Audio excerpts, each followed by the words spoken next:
নমস্কার বন্ধুরা, আমি আবার নতুন একটা ব্লগ নিয়ে চলে এসেছি। আমি তনুশ্রী অ্যান্ড কৃত্তিকার ডেইলি লাইফে নতুন একটা ব্লগ দিচ্ছি। এটা হলো আমি সকালবেলা একটা ব্রেকফাস্ট বানাচ্ছি। ঘরে পাউরুটি ছিল, তার জন্য খুব তাড়াতাড়ি একটা যাতে ব্রেকফাস্ট বানানো যায় সেটাই করছি আর তোমাদের সঙ্গে সেটা শেয়ার করছি। প্রথমে আমি শসাটা কুচিয়ে নিয়েছি। আমি একটা ব্লেন্ডার আছে আমার কাছে, তোমরা দেখতেই পাচ্ছ।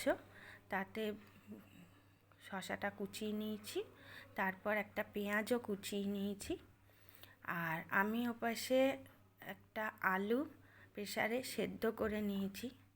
যেহেতু আমি আগের থেকে সেদ্ধ করে রাখিনি, হঠাৎ করে ঠিক হয়েছে, তার জন্য প্রেসারে আলুটা সেদ্ধ করে ঠান্ডা করতে দেবো।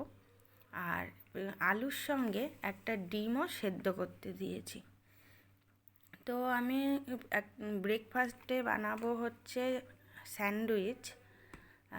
শসা, পেঁয়াজ, লঙ্কা, আলু আর তার উপরে ডিমটাকে গ্রেটার দিয়ে গ্রেট করে দিয়েছি।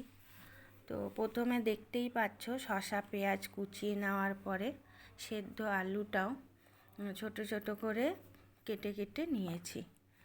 আর যেহেতু একটু গরম ছিল তাই জন্য আমি খুব একটা হাত দিয়ে ওটাকে ধরতে পারছিলাম না বলে ওই ছুরি দিয়েই আস্তে আস্তে করে ছোট ছোট করে কেটে নিয়েছি। তারপর এবার একটু লবণ দিয়ে নিয়েছি, একটু গোলমরিচ গুঁড়ো দিয়েছি, আর একটা মেয়োনিজের প্যাকেট নিয়ে এসেছিলাম, ছোট প্যাকেটই নিয়ে এসেছিলাম, সেটা একটু ওপর দিয়ে নিয়েছি। তারপর এইসব দেওয়ার পরে তারপরে ডিম সেদ্ধটা উপর থেকে গ্রেট করে নিয়েছি। আর এর সঙ্গে এই মেয়োনিজের সঙ্গে একটু সসও দিয়ে নিয়েছি যাতে টেস্টটা আরেকটু ভালো হয়। তো এরপর তোমরা দেখতেই পাচ্ছ আমার মেয়ে একটু আমার সঙ্গে হাত লাগিয়েছে, ওরও খুব ইচ্ছা একটুখানি এইসব রেডি করার, তাই জন্য আমি ওকে দেখিয়ে দিচ্ছি। তা ও সেগুলো করছে। পাউরুটি দুটোকে আগে সস দিয়ে দিয়েছি। তা তোমাদের কাছে যদি বাটার থাকে তোমরা এই সময় বাটারও দিতে পারো, আবার সসও দেওয়া যায়। আমি একটু প্রথমে সস লাগিয়ে নিয়েছি, তারপর ওর উপরে ওই মাখাটা যেটা রেডি করেছিলাম সেইটা দিচ্ছি। দেওয়ার পরে তারপর আরেকটুখানি গোলমরিচ গুঁড়ো দিচ্ছি, আর একটু ম্যাগি মশলা ছিল, সেই ম্যাগি মশলাটাও একটু দিচ্ছি যাতে টেস্ট হয়। তারপরে দুটো পাউরুটি একসঙ্গে উপর আটকে নিচ্ছি। এরকম করে বেশ অনেকগুলো করেছি, টোটাল আর কি 6টা হয়েছে। মানে 2 সেট জোড়া হলো 6খানা হয়েছে আমার পাউরুটি। এবার আমি চাটুটা গ্যাসে গরম করতে বসিয়ে দিয়েছি। তো তোমরা এই সময় চাটুর মধ্যে একটু বাটারও মাখিয়ে নিতে পারো, বা পাউরুটির উপরেও বা বাটার দিতে পারো। আমি বাটার টাটার কিছু দিইনি, আমি শুকনোই আর কি পাউরুটিটা চাটুর উপর সেঁকে নিয়েছি।